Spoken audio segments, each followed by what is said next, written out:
July 18, 1943, Camp Crossville, Tennessee. Gefreiter Klaus Becker held the glass bottle at arm's length, watching brown liquid fizz and bubble against the afternoon sun.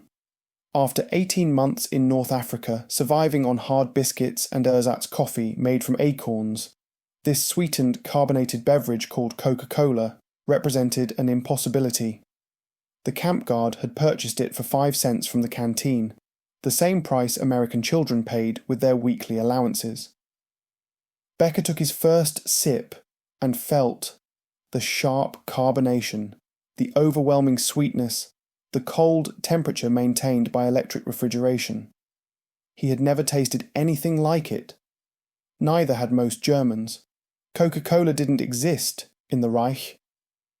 This single 5-cent luxury contained more sugar than his family's monthly ration card allowed in Hamburg.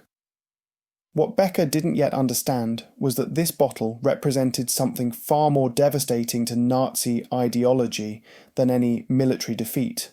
Across 500 American prison camps housing 371,883 German prisoners by 1945, simple foods would systematically demolish everything Nazi propaganda had taught about American weakness and collapse. Ice cream served in mess halls, chocolate bars sold in camp exchanges, sugar bowls sitting openly on tables for unlimited use, candy so abundant that guards gave it away to children. These weren't special treats or propaganda displays. They were routine elements of American life, so commonplace that their absence would have been noteworthy for German soldiers who had watched their nation's food supply collapse under total war. This casual abundance contradicted 3 years of indoctrination about America's industrial weakness and imminent defeat. The mathematics of psychological transformation were being written not in re-education lectures, but in sugar content and carbonation levels. What began as simple amazement at American confections would evolve into complete ideological collapse. German prisoners who arrived believing in the superiority of National Socialism would leave as witnesses to democratic abundance. Their transformation wouldn't come through coercion or propaganda, but through the accumulated weight of evidence delivered in Coca-Cola bottles and ice cream cups. This is the story of how American food won a war that armies alone couldn't finish. The Afrika Korps' final surrender in Tunisia during May 1943 brought approximately 250,000 Axis soldiers into Allied captivity. These weren't green recruits, but hardened veterans who had fought across 2,000 miles of desert under Rommel's command. They expected harsh treatment based on Nazi propaganda that had spent 3 years describing American brutality toward prisoners. Instead, within hours of surrender, they encountered American K rations. Unteroffizier Werner Schmidt, captured with the 15th Panzer Division on May 12th, later wrote to his family describing the moment. "The American soldier who accepted my surrender handed me a small cardboard box. Inside was more food than I'd seen in 3 months. Crackers with cheese spread, fruit bars, candy, coffee, sugar tablets, cigarettes. I thought it was a trick, that they were fattening us before something terrible." According to military records preserved in the National Archives, the processing camps established near Oran processed up to 5,000 prisoners daily by mid-May. Quartermaster reports confirm that German POWs received the same rations as American troops during initial processing, approximately 3,200 calories daily. For context, German military rations in North Africa had dropped to 1,800 calories by early 1943, and frequently went lower during supply shortages. The systematic feeding began immediately. Mess tent records from the Oran processing facility show that breakfast on May 15, 1943 included pancakes with syrup, scrambled eggs made from powder, toast with butter and jam, coffee with real sugar and milk, and fresh oranges requisitioned from Algerian markets. Obergefreiter Hans Müller, whose diary was donated to the German Military History Museum in 2003, wrote, "We ate better as prisoners in 1 day than we had eaten as soldiers in 1 month. The Americans prepared this food without ceremony, as though feeding thousands of enemy soldiers was routine. The confusion was intentional, though not as propaganda. American military doctrine, influenced by Geneva Convention requirements and practical experience from World War I, held that well-fed prisoners caused fewer disciplinary problems and provided better intelligence during interrogation. but the psychological impact exceeded these practical considerations. At the port facilities, German prisoners waiting for transport ships observed American logistics that seemed impossible. According to naval records, the port of Oran handled an average of 47 ship movements daily during June 1943. Liberty ships, those mass-produced cargo vessels completed at rates approaching one per day at peak production, arrived full of supplies and departed full of prisoners. The food didn't diminish during the 2-week Atlantic crossing. If anything, it improved. The Liberty ships carrying POWs to America in summer 1943 provided intensive education in American capacity. These vessels produced so quickly that German intelligence initially dismissed production reports as propaganda, transported up to 2,500 prisoners each. Naval records show the SS General M.B. Stewart, SS General W.A. Mann, and SS General R.E. Callan among dozens of ships assigned to POW transport duty. Ship logs preserved in the National Maritime Museum document daily prisoner rations that matched crew provisions. The menu from the SS General Stewart for July 3, 1943 included breakfast of oatmeal, eggs, bacon, bread, butter, coffee with sugar and milk. Lunch consisted of beef stew, potatoes, vegetables, bread, pudding. Dinner featured fried chicken, rice, gravy, green beans, cornbread and fruit cocktail. But nothing prepared German prisoners for July 4, 1943. According to the ship's log, the galley crew used the vessel's electric ice cream maker to produce 10 gallons of vanilla ice cream to celebrate Independence Day. Every prisoner received a serving. For men who hadn't seen ice cream since before the war, many for their entire lives. This frozen dessert in the middle of the Atlantic Ocean defied comprehension. Feldwebel Kurt Schneider, whose memoir Gefangen in America was published in Stuttgart in 1978, described the moment. The American sailor handed me a bowl of something white and cold. I didn't know what it was. When I tasted it, I thought perhaps I had died in the desert and this was heaven. Sweet, cold, creamy. One of the guards explained it was ice cream made fresh on the ship using electric machines and refrigeration. On a ship, in the middle of the ocean, for prisoners. The refrigeration systems themselves astounded, technically minded prisoners. The SS General Stewart's chief engineer, interviewed in 1987 for a maritime history project, recalled German prisoners observing the ship's cold storage facilities. They couldn't believe we had mechanical refrigeration as standard equipment. They asked detailed questions about the compressors, the insulation, the power requirements.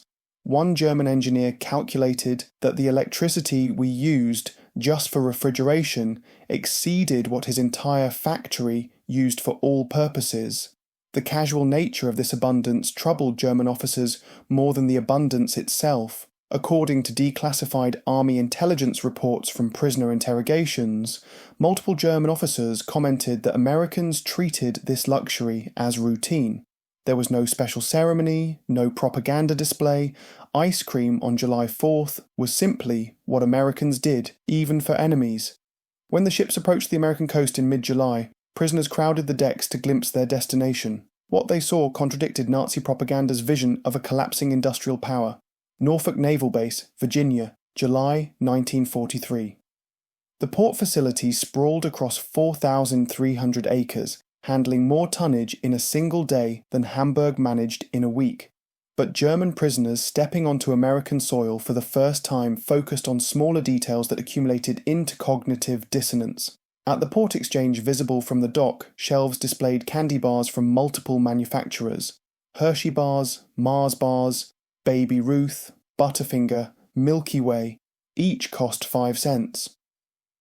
According to military procurement records, the Norfolk Exchange stocked 47 different candy varieties in July 1943, maintaining inventory through weekly deliveries from civilian distributors. Obergefreiter Friedrich Weber, captured with the 21st Panzer Division, later wrote, "I saw American dock workers buying chocolate bars during their break. They purchased them casually, without ration cards, without special permission. One worker bought 3 bars, ate one immediately, and put the others in his pocket for later. Such carelessness with luxury goods was incomprehensible. The train journey inland provided systematic demolition of Nazi economic theory. Unlike European prisoner transport via cattle cars, German POWs travelled in passenger coaches with cushioned seats.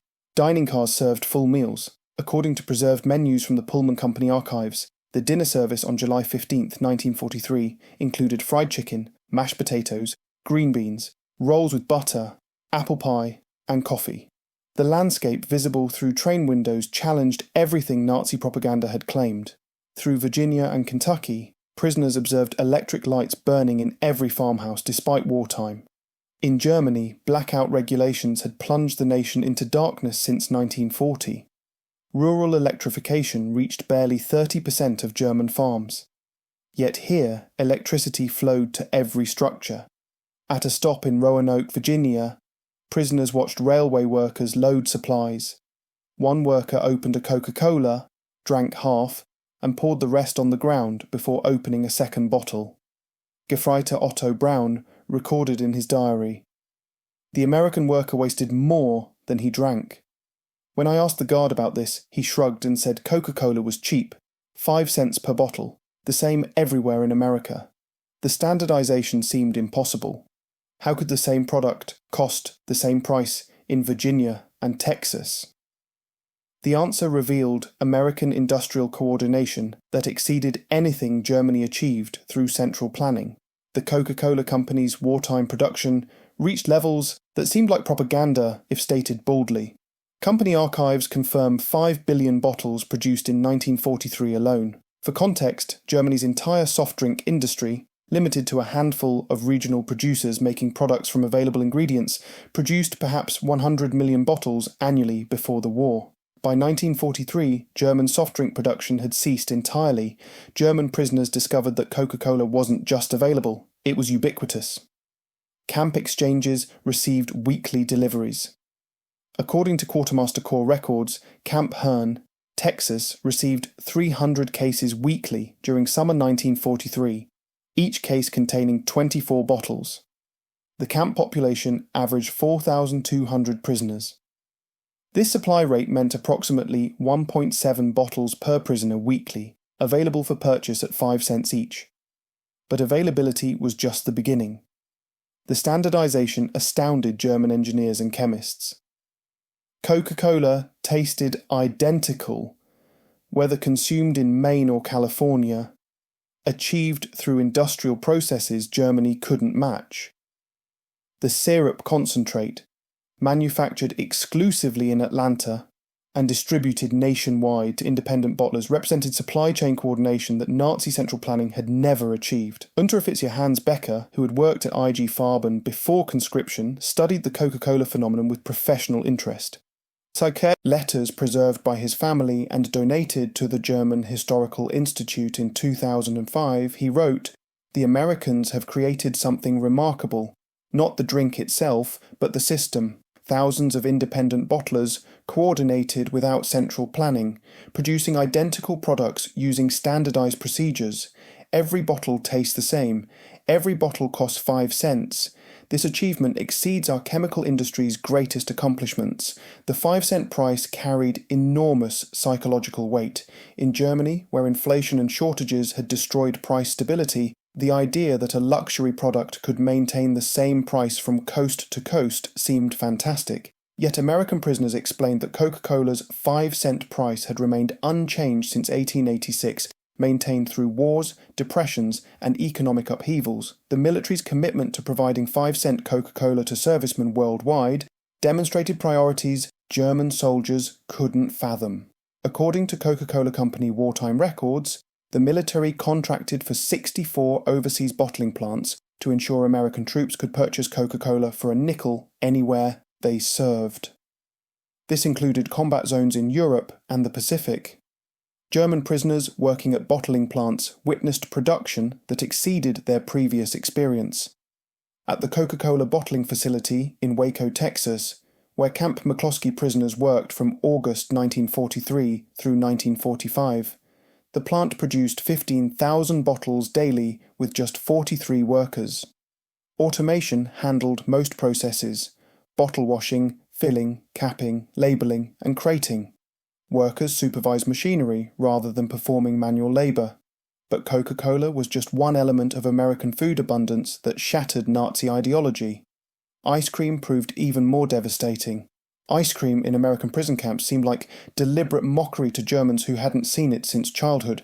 Yet army records confirm regular ice cream service in camps with adequate refrigeration. This wasn't charity or propaganda. The American military considered ice cream essential for morale. How essential? Essential enough that the Navy built concrete barge ice cream factories for the Pacific Fleet. According to Naval Construction Battalion records, floating ice cream factories capable of producing 500 gallons per shift followed the Pacific Fleet, ensuring sailors could purchase ice cream even during combat operations. This prioritization of frozen desserts during total war revealed American capacity that transcended German comprehension. At Camp Hearn, Texas, quartermaster records document ice cream deliveries from the Borden Company beginning in June 1943. Summer deliveries averaged 75 gallons weekly for a camp population of 14,200. Prisoners could purchase ice cream cups for 10 cents or ice cream bars for the same price. The varieties available, vanilla, chocolate, strawberry, butter, pecan, exceeded what German ice cream parlours had offered before the war. Obergefreiter Wilhelm Schmidt, whose diary was published in Germany in 1989, recorded his first encounter with American ice cream. July 23, 1943, the canteen sells something called ice cream. I purchased a cup with my work wages. Eating it, I understood for the first time that we had lost the war. Not lost in the future, but lost already. Any nation that can give ice cream to prisoners possesses resources beyond our ability to resist.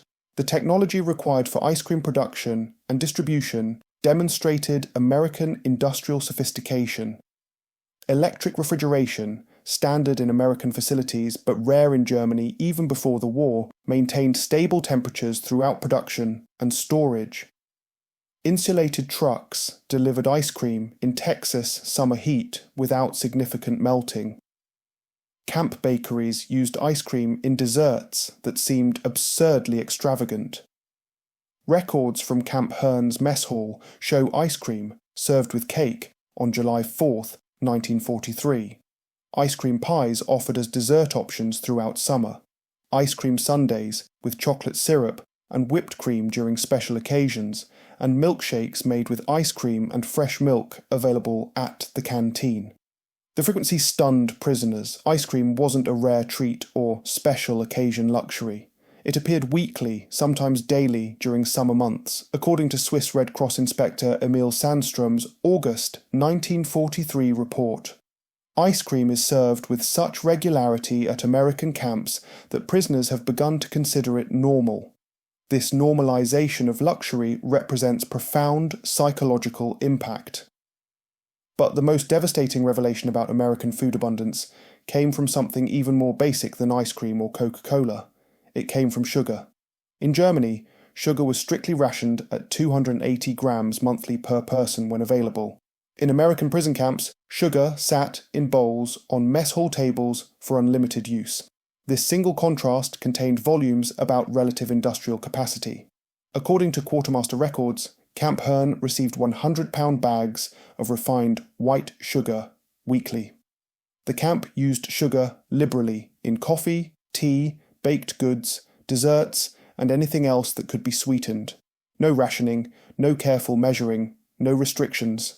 Feldwebel Ernst Wagner, who had worked in a German food processing plant before the war, witnessed American sugar use with professional horror. In his memoir published in 1981, he wrote, "I watched the camp kitchen prepare breakfast. They put sugar in everything. The oatmeal, the coffee, the baked goods. When I calculated the sugar usage per prisoner, it exceeded Germany's civilian ration by more than 10 times. And this was for enemies." One documented incident from Camp Aliceville, Alabama, in August 1943, illustrated the gulf between societies. According to military records, humid weather had caused several hundred pounds of sugar to harden into unusable lumps. Rather than steam and recover it as Germans would have done, Kitchen staff discarded it and ordered replacement supplies. German prisoners working in the kitchen reportedly wept at this waste. The American sweet tooth, incomprehensible to Germans, manifested everywhere. Chocolate bars contained so much sugar that German soldiers initially found them too sweet. Coca-Cola's sugar content shocked German chemists. Desserts served at every meal contained sugar in quantities that seemed deliberately wasteful. But sugar abundance was just one element of a larger pattern. Chocolate, that luxury good Germany reserved exclusively for military rations by 1942, appeared everywhere in American camps. Camp canteens stocked multiple chocolate varieties. Hershey bars, Mars bars, Milky Ways, and dozens of regional brands competed for prisoners' 5 and 10-cent purchases. According to Army procurement records, the military purchased £380 million of chocolate products during the war years. This didn't include civilian production, which continued at reduced but substantial levels throughout the war. Red Cross packages distributed to prisoners monthly included chocolate among other luxuries. Standard American Red Cross prisoner packages, documented in organisational archives, contained 1 chocolate bar, instant coffee packets, processed cheese, crackers, canned meat, cigarettes, and soap. These packages supplemented regular rations rather than replacing them. The casual availability of chocolate revealed economic capacity that transcended German achievement even during peacetime prosperity. Multiple companies, Hershey, Mars, Nestlé, produced chocolate products using cocoa imported from South America and Africa. The supply chain functioned smoothly despite submarine warfare and shipping demands. Americans had preferences among chocolate brands, choosing one over another based on taste rather than availability. This consumer choice, routine in America but unknown in Germany since rationing began in 1939, represented democratic capitalism functioning under war pressure. No central planning committee decided who got chocolate. The market allocated it based on production capacity and consumer demand. Everyone who could pay 5 cents could buy a chocolate bar. By November 1943, accumulated exposure to American abundance was producing what Army intelligence officers called ideological collapse syndrome among German prisoners. Declassified Special Projects Division reports document systematic transformation across camp populations. The Christmas season of 1943 delivered the final psychological blow. American churches and civic organizations sent 500,000 Christmas packages to German POWs. Enemy soldiers received gifts from civilians whose sons were fighting Germans overseas. Each package typically contained homemade cookies, candy, toiletries, and personal notes expressing Christian charity.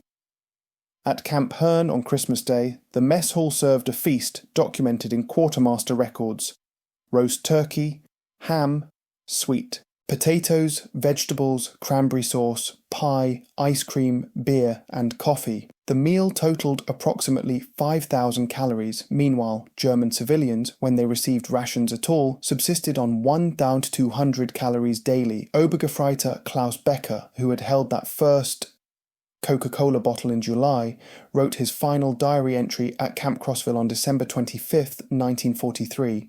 His daughter donated this diary to the National Wopilosfeld Museum in 2001. The entry read, "Today I ate better than I have ever eaten in my life. The Americans gave this food to enemies while their soldiers fight our armies.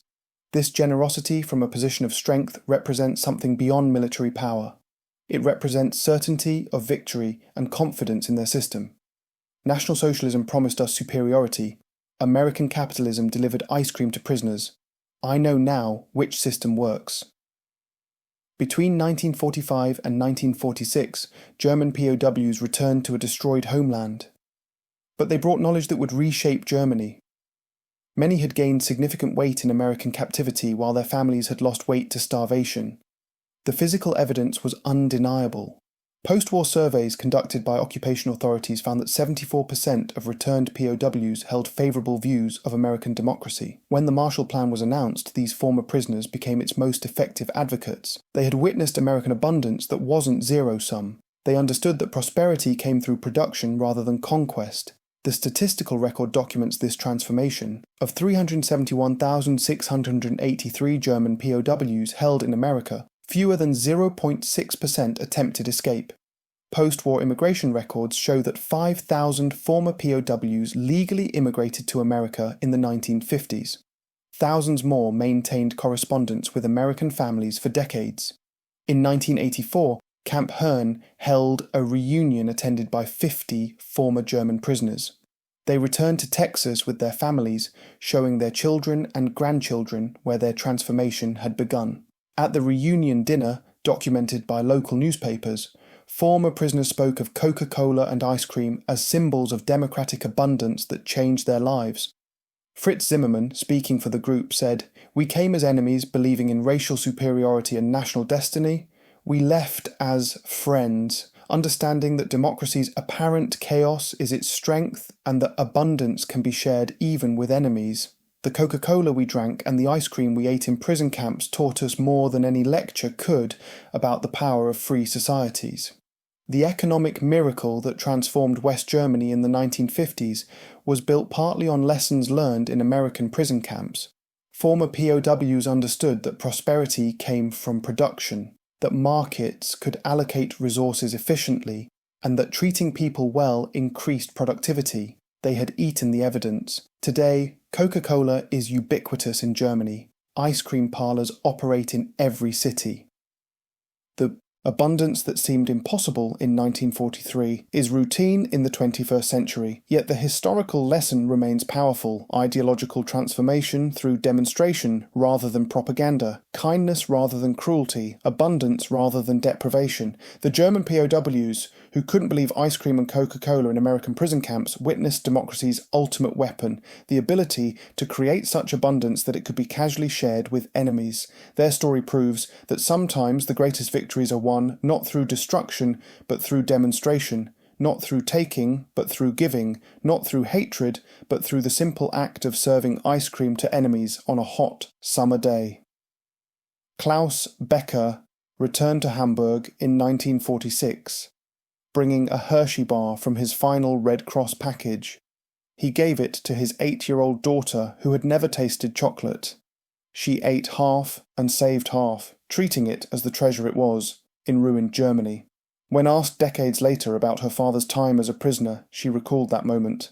"My father said the Americans taught him that prosperity comes from freedom. He learned this lesson," he said, "one Coca-Cola at a time."